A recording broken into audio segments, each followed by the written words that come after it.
السلام علیکم دوستوں آج کی میری ویڈیو ان لوگوں کے لیے جو لوگ بہت زیادہ گناہ کرتے ہیں، شراب پیتے ہیں، چوری کرتے ہیں، ڈکیتی کرتے ہیں اور لوگوں کو برا بھلا بولتے ہیں، لڑائی جھگڑے کرتے ہیں اور بھی بہت بڑے بڑے گناہ کرتے ہیں اور ان کو ایسا لگتا ہے کہ ان کی توبہ قبول نہیں ہوگی۔ تو میں آپ سے کہنا چاہتا ہوں، اگر آپ کے جاننے والوں میں کوئی ایسا ہو تو سب سے پہلے اس سے آپ کو چلا کر بات نہیں کرنی ہے، اس کو یہ نہیں کہنا ہے کہ تو گنہگار ہے، تو ایسا ہے، تو ایسا ہے۔ اس سے پیار سے آپ کو بات کرنی چاہیے، اور اگر آپ کسی کو جانتے ہیں تو اس کو یہ ویڈیو شیئر کریے گا۔ حدیث شریف میں ہے کہ مومن درخت کی طرح نرم ہے، جیسے تیز ہوا درخت کو ادھر سے ادھر کرتی ہے، دائیں بائیں ہلاتی ہے۔ پانی کی طرح ہے،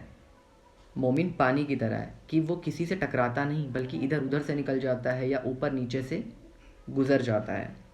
ابن کثیر نے ابن ابی حاتم کی سند سے نقل کیا ہے کہ اہل شام میں سے ایک بڑا باراب قوی آدمی تھا اور فاروق اعظم رضی اللہ تعالیٰ عنہ کے پاس آیا کرتا تھا۔ کچھ عرصے تک وہ نہ آیا تو فاروق اعظم رضی اللہ تعالیٰ عنہ نے لوگوں سے اس کا حال پوچھا۔ لوگوں نے کہا، امیر المؤمنین اس کا حال نہ پوچھیے، وہ تو شراب میں مست رہنے لگا ہے۔ فاروق اعظم رضی اللہ تعالیٰ عنہ نے اپنے قاصد کو بلایا اور کہا کہ خط لکھو، من جانب عمر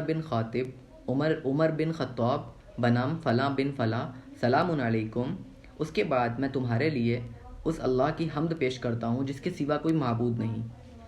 گناہوں کو معاف کرنے والا، توبہ قبول کرنے والا، سخت عذاب دینے والا، بڑی قدرت والا ہے، اس کے سوا کوئی معبود نہیں، اسی کی طرف لوٹ کر جانا ہے۔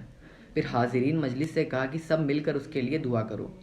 کہ اللہ تعالیٰ اس کے قلب کو پھیر دے اور اس کی توبہ قبول فرمائے۔ فاروق اعظم رضی اللہ تعالیٰ عنہ نے جس قاصد کے ہاتھ یہ خط بھیجا تھا اس کو ہدایت کر دی تھی کہ یہ خط اس کو اس وقت تک نہ دے جس وقت تک وہ نشے سے باہر نہ آ جائے، اور کسی دوسرے کے حوالے نہ کرے۔